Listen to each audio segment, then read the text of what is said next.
Okay, dreamer please. Hi guys, welcome back to my channel. This is the highly awaited and requested part 4 of which are the OP heroes to come, and the power creep honestly is getting quite real because when I start to adjust font sizes in the video, you know that the future hero skills are gonna be longer and longer and they're just going to be even more powerful, right? Anyway, thank you so much for supporting this series, and look at all the heroes we have gone through so far. So let's jump right in, but before that, I just wanted to say that I will not be covering Mythic Rudy in this video. I think Mythic heroes, they all deserve their own video because of how insanely long their skill sets are, and they just can't fit into this particular video format. Okay, so don't worry, Mythic Rudy's video will be out tomorrow because I know you guys don't want to wait for it. Okay, even though he's not coming out for global anytime soon. But the first hero we're gonna get after where we last off, which is Dark Knight Evan, will be Karl Heron. For his passive, he will knock back the enemy when he is attacked. He will also have 50% chance to shock them when he is attacked. At the beginning of the battle in PvP fields, he applies an unremovable camouflage buff on himself, and his default buff is that he will deal defense ignoring damage equal to a pretty large percentage of his attack every 4 basic attacks. Skill 1, which is only an 8-second cooldown skill, consumes his Remnant Mark, becomes unstoppable and teleports to the target, deals ST damage, 100% chance to shock, applies camouflage on himself again and becomes invincible, and removes debuffs on himself. There's a default buff on him as well. It applies an unremovable Remnant Mark on himself for 10 seconds when he is attacked 3 times. And take note that this skill can only be used if he is attacked 3 times and gets the Remnant Mark. Without the Remnant Mark, this skill is dead. Okay, so which means this skill kind of resets itself because this skill is the one that applies the Remnant Mark on him, right? For his skill 2, he deals straight line damage, 100% chance to decrease defense of the enemy, and 60% chance to shock. For his skill 3, he deals AoE damage, 100% chance to decrease attack speed and movement speed of the enemies up to 50.6%, and then increases his own attack speed up to 73.6%, and also 200% basic attack damage increase. Take note that I noted a plus sign because these values are all obtained up to skill level 15. I don't have the values for skill level 20. Okay, so it's very likely that these numbers will increase further. For his ultimate skill, he deals large shield ignoring damage, single target, deals additional damage equal to percentage of lost HP, creates an area that deals AoE damage over time damage, and also has a 100% chance to shock. And he will aim for the enemy with the lowest HP first and then cast the area around that particular target. So as we know, he was released before Mythic Eileen, and he was probably designed with that in mind because they want to pair him up with Mythic Eileen. Because if you watch the previous Mythic Eileen video, you will know that she actually pairs very well with range heroes, and I think the intention was for her to be used with Karl Heron or the other way around, right? However, he isn't really used after Myth Eileen came out because they're just better heroes around like Rain, right? And instead he got used more in PvE, and he became one of the best damage dealers, replacing Rudy in Thunder Dragon Raid alongside Noho. And I think this has to do with his defense decreases, his the defense ignoring damage every 4 basic attacks, his Remnant skill, which has a very low cooldown, deals a lot of damage. I'm not too sure how he's gonna get the Remnant though, because he needs to be attacked 3 times, and if you are playing Thunder Dragon, you probably want to be dodging the attacks. So that is something I'm not too sure. I haven't really watched any gameplay on him in Guild Raid yet. Okay, but his skill 3, it gives him pretty decent buffs to deal good damage even in PvE from what it seems. I'm pretty sure they are using him for a reason, and In that particular case, I would say that he is definitely a hero you will wish to pull if you want to improve your guild rate scores, which will ultimately benefit everybody in your guild. Okay, so Karl Heron will be a hero you want to look out for. The next hero will be Scott Plus. His effects are really long, especially his passive, insanely long. Okay, so for his passive, for all attacks in PvP fields, he will grant himself a Dark Dragon's Rage buff. This buff has no effect and it will last for 90 seconds. Okay, this buff has no additional effect, it only applies as a buff and it can be stacked up to 5 times. The reason for that, we'll talk about that later. For every 3 attacks he does, he will burn all targets 4 meters around the target. His default buff, allies reduce recovery rate of burn target by a certain percent. Take note that this is an effect that all allies will have, and when an ally dies, he will recover 100% max HP, becomes unstoppable, and increase his attack speed up to over 80%. This is also unremovable, and increase his outgauge every 2 attacks. So basically, when an ally dies, it will set him up to be able to use his ultimate skill, which we will talk about very soon, and as you can see, it's really long as well. Skill 1, deals straight line damage, silences the target. There is no percentage assigned to this, so I assume that it will be a guaranteed silence. And also reduce burn resistance for 20 seconds.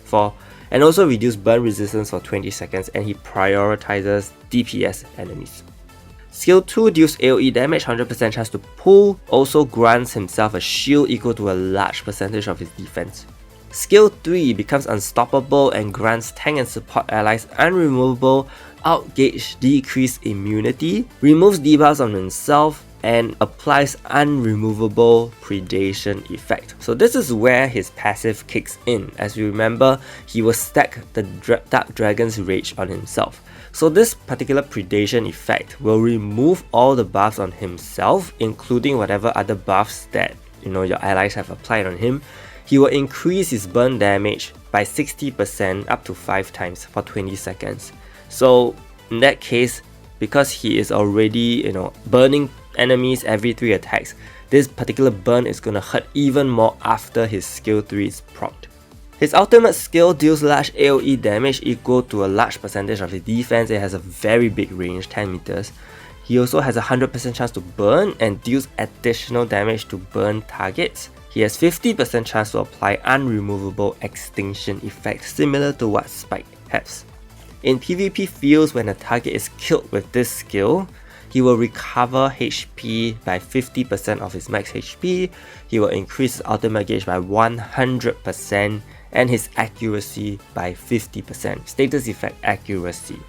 So if he manages to kill something with his ultimate skill, he basically gets back an even stronger ultimate skill. With the status effect accuracy increased by 50%, I think the application of extinction is going to increase as well, so it will be even stronger overall. So ultimately, his skills all kind of lead into the ultimate skill. That's his main deal, I guess, as well as his passive, which also lets him, use his ultimate skill earlier when an ally dies. And he has a lot of recovery and defense from what I can see, from the heals, from the shields, So as a tank hero, his gameplay showed that he doesn't really die when put in the right team. So pretty decent hero. However, he's not really seen being used in Korea server. But when he is used, he is largely paired up with tank units such as Rudy Plus, Clemith, Myth Eileen, status effect comps, and Spike Plus. Yeah, he's actually pretty niche. And I think if you're thinking of using a mixed team with a tank and a burst unit together to deal the most amount of bleed and burn damage, I don't think that works that well as well. So he is pretty much in tankier comps that rely on these effects to kill, okay? So whether he's a pull or not really depends on what kind of team you wish to run. But then again, he is a tank unit, so he has very valuable defensive codexes that you will want to have because defense heroes are very difficult to come by. Next up, we have Iota, or as Koreans pronounce Iota. She is a universal unit. Okay, for her passive, she will recover allies' HP by a percentage of her defense every 3 attacks and resets her S2 cooldown every time her ultimate is used. When her HP is below 50% in PvP fields, she will increase her own recovery rate up to 3 times. So she will heal back a lot of HP. So when this skill reaches level 18, every ultimate she uses will increase and recover the HP of allies by a percentage of their defense. And her overall default buff is to increase the defense of her allies. So at a high skill level, she will increase allies' HP by a good amount because she's already buffing their defense. And on top of that, she will heal them pretty decently on top of her original passive already. So her heals are gonna be huge. For skill 1, she will deal AoE damage, 100% chance to decrease movement speed for 15 seconds up to 80.2%, and has a 100% chance to reduce status effect accuracy for 15 seconds. For skill 2, she charges at the target, deals single target damage, 60% chance to knock down, increase all allies status effect resistance, and also creates a 6 meter area that increases ultimate skill gauge recovery. Of course, this ties in with her entire passive, that is to use ultimate skills and then cool down, skill 2 and then heal allies, so it all comes together very well for Iota. Skill 3 increases block rate of universal and tank allies for 15 seconds and grants herself unremovable HP recovery over time. And ultimate skill deals straight line damage proportional to current HP, 60% chance to knock down and increase allies attack speed for 10 seconds. So in this case, she is also used primarily in tankier comps, not in burst comps for sure. And as you can see how it synergizes really well because it increases the block rate and defense of these tank units and universal units. Not only that, it keeps allowing them to get ultimate gauges, and also on top of that, she heals based on ultimate skills used and also every 3 attacks she uses. So in this case, she has extremely good synergy and a very high team sustain, I would say. And her primary comps that I observed was that she was used with Rudy plus, Mythic, and also coupled with 1 damage dealer. It's something similar to the comp we have now with 1 single mace, and Rudy plus Karma as well as Alice. That was the previous tank comp, right? In this case, this evolved tank comp is kind of the same idea, except with Mythic, her as the healer, and also Rudy plus. As you can see, she will both buff Mythic and Rudy plus in terms of their tankiness, and she will also help to sustain Mace or Karl in that case. And the attack speed increase also benefits them as well from her ultimate skill, so she can maintain that attack speed level for the entire team. Not only that, her entire skill kit is also designed to resist debuffs, status effects, as you can see, right? So pairing her up with Rudy plus and using a pet like Rudy plus pet and Evan plus pet, that could really bring down the occurrences of status effects and their durations as well. So I think she's a really good hero to have, but if you're not running that kind of team, then maybe you may not want to pull for her, especially since her codex is HP, which is less important. Next we have Colt. Happy Buddha's waifu. Okay, so when she's disabled in PvP, she removes all debuffs on herself, grants herself camouflage and damage immunity for 6 seconds. Something like a mirage, as well as a camouflage. Default buff applies dancing bullet to herself every 5 basic attacks for 10 seconds. When using a skill in PvP fields, grants herself evasion for 6 seconds, and this evasion can hit up to 62.5% at skill level 15. I would assume that at skill level 20 it would be 65%. Take note that for any hero, their maximum evasion percentage can only be added up to 85%. Okay, so she can still use the evasion necklace in future that comes out. Skill 1 is an insane skill with only 3-second cooldown. Yes, she consumes her dancing bullet mark, deals AoE defense ignoring damage, deals fixed damage as well. It disables increase of ultimate gauge of DPS and support targets for 4 seconds, and grants herself a shield equal to a percentage of her attack.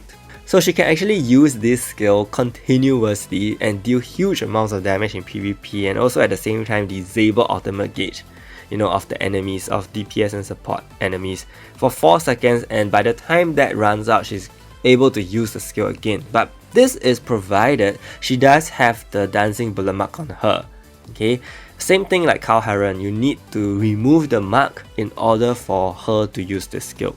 But don't worry, her skill 3 will cover that. But before that, skill 2, she becomes invincible, deals large amount of defense ignoring single target damage, deals large fixed damage, and in PvP fields, if her HP is below 50%, she will increase her own defense ignoring efficiency and reset skill 3 cooldown, which I mentioned is going to be helpful for her skill 1. She becomes unstoppable, charges to the target, deals straight line damage, 100% chance to increase the damage the targets receive, and applies a dancing bullet on herself, allowing her to reuse skill 1 and deal huge amount of damage after the enemy receives the debuff that increases the damage they receive. And I like the way they designed her, and true to 7x1 as well, she does, she was the first hero, I believe, to have the mark mechanism, and I like that they brought it here as well. For ultimate skill, she teleports to the target and deals large single target defense ignoring damage. She also deals huge fixed damage in a straight line, and this attack will always be critical. So as you can see, she's an insanely powerful damage dealer in PvP, and coupled with her camouflage and very high evasion rate, as you can see, as long as she keeps using her skill 1, she will continuously have that evasion on her.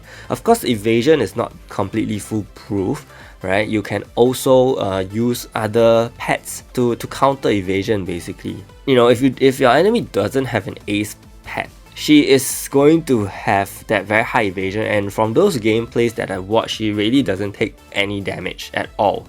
Okay, because camouflage kind of also reduces AoE damage dealt to her to basically nothing, and she has a chance to evade that as well. So overall, Colt is very powerful, and she'll definitely see some use when she comes out. And also take note that she's a ranged hero, so she's definitely gonna be buffed by Mythic as well. And there are comps existing that make use of Mythic, Colt, and another ranged hero, and maybe a support hero like Phine A, who we will talk about now.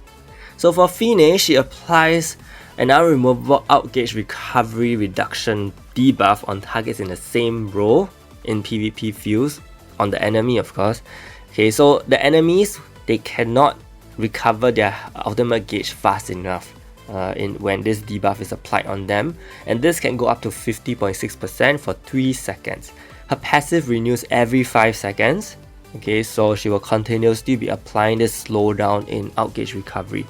Her default buff is that she increases attack of allies.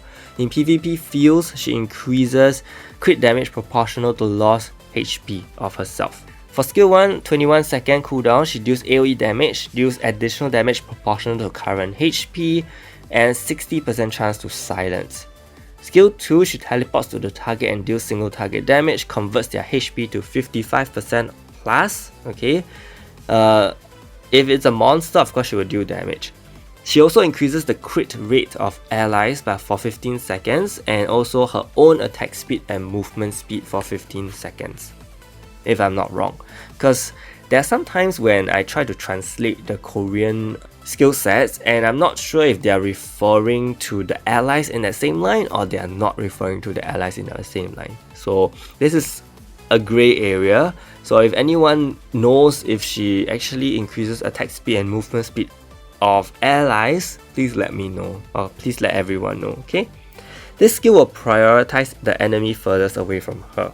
Her skill 3 is a buff skill and is very strong. She gives all allies unremovable HP recovery over time. She will also give allies unremovable buff. She will also give allies dealt damage increase. She will also cleanse herself from debuffs and recover HP of allies whose HP is lower than 50% by a percentage of their max HP. And this skill can be used when she is disabled, so not to worry. Not only that, she also applies a buff in terms of increased basic attack on DPS allies and increase AoE skill damage on range allies. So as you can see, she is very suited for burst comps, and indeed in a Korean server right now, she is used in burst comps with Mace, with Karl and Platine. This is the top burst comp in the server there right now. And in terms of tank support, she can also do that. She is used with Mythic quite a lot. She's also used in the universal team from what I can see. So she's a very good hero. Okay, ultimate skill deals damage over time every 2 seconds for 10 seconds. She will decrease defense of enemies by a certain percentage, and this is doubled in PvP. So for example, if her basic amount is like 18%, right? In PvP, this will be 36% decrease. So even stronger skill in PvP. She will also create an area that seals passives. She will also recover allies HP equal to a percentage of her max HP, and she will remove debuffs from DPS and range allies. So overall, I think she's definitely a must-have. Okay, she has very long-term viability in and out of PvP, as I mentioned, used in both burst comps and tank comps. In future, when Mythic Rudy comes out, she is also used with him. Essential buffs that help PvE dealers as well, and I believe she's going to be a great unit for Mace. So when I mentioned universal comps previously, this is a new hero that primarily buffs universal heroes, and he's called Nebiros. Nebiros is an original character in 7 Knights 2, but he belongs to a faction called the Apostles of the Abyss. Now if you play 7 Knights 1, you will know who these Apostles of the Abysses are, and it really makes me interested to see if these other heroes are gonna come over to 7 Knights 2 as well. So for Nebiros, his passive, he has an AoE basic attack. He has 100% chance to decrease all status effect resistance by 35% for 10 seconds upon entering the field at the start of the battle. He will cast an unremovable shield to himself and universal allies equal to percentage of HP every 20 seconds in PvP fields, excluding Mace. Okay, so basically he provides protection for universal allies. From skill level 18 onwards, he will grant all universal allies, except himself, unremovable immortality. As long as he is alive, their HP will not drop below 10%. Apparently there is no time frame, so as long as he is alive, the universal heroes won't die. That is crazy, because from the gameplay which I have watched, Nebiros is a ranged attacker. He attacks from a distance, he doesn't move into the front lines at all. So if you're using a team that is primarily the universal comp, like in future we're gonna have Mythic Rudy, Chris Plus, Knox, you know that all of them are actually close range attackers, they are melee attackers.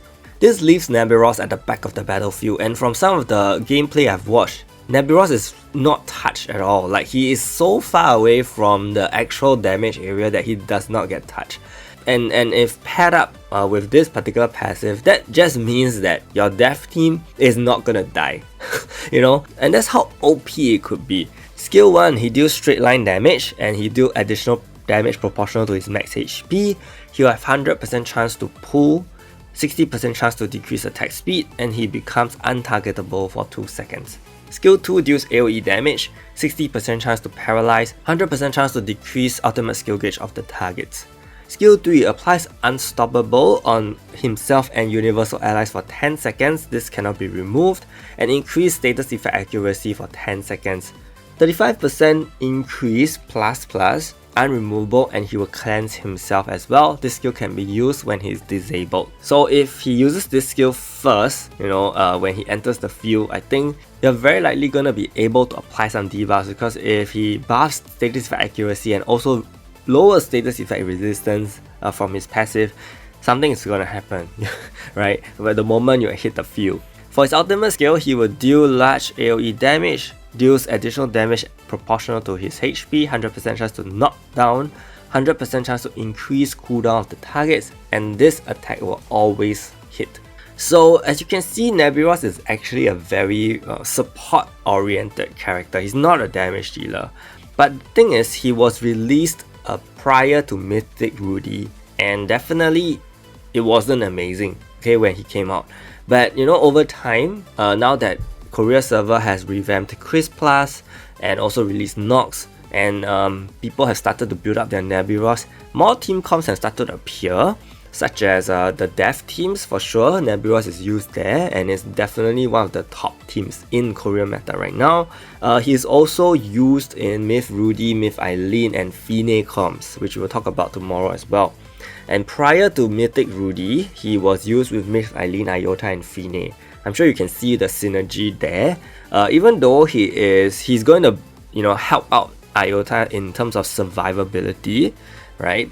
And then Iota is also going to heal him to a very good extent as well. So if he doesn't die, Iota will be immortal, right? And then Iota can keep healing the whole team, and along with Phine and your Myth Eileen, who is kind of like the pseudo damage dealer as well, and the tanker, that team is very strong as well, right?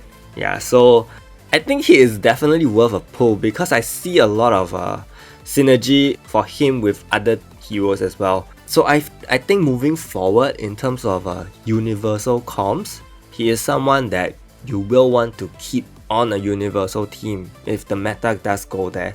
So I think he's worth to pull.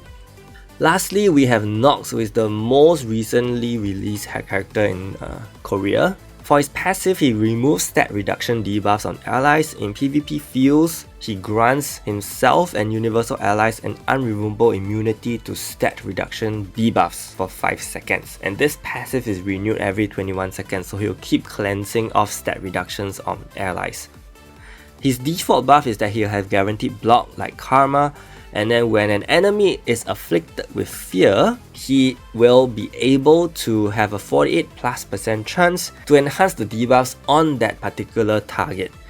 What this means is that if there is an enemy that is having fear applied on himself, right, Knox has the ability to convert whatever other debuffs on that particular enemy to become unremovable. Enhanced debuffs is the same effect as what Clemith does. So yeah, he has a chance to convert the debuffs to become unremovable whenever an enemy has fear applied on. Skill 1, he becomes unstoppable, charges to the target, deals single target damage, 100% chance to taunt, 100% chance to disable increase of outgauge, okay, for 6.5 seconds, and increase status effect resistance. This is doubled in PvP. So this skill prioritizes support enemies. Skill 2, he deals semicircle AoE damage. He has 100% chance to pull, 60% chance to instill fear, 100% chance to decrease outgauge recovery of tank and support enemies. This is obviously to counter enemies like Myth Eileen, okay, which will rely on ultimate skills, and also Phine, right?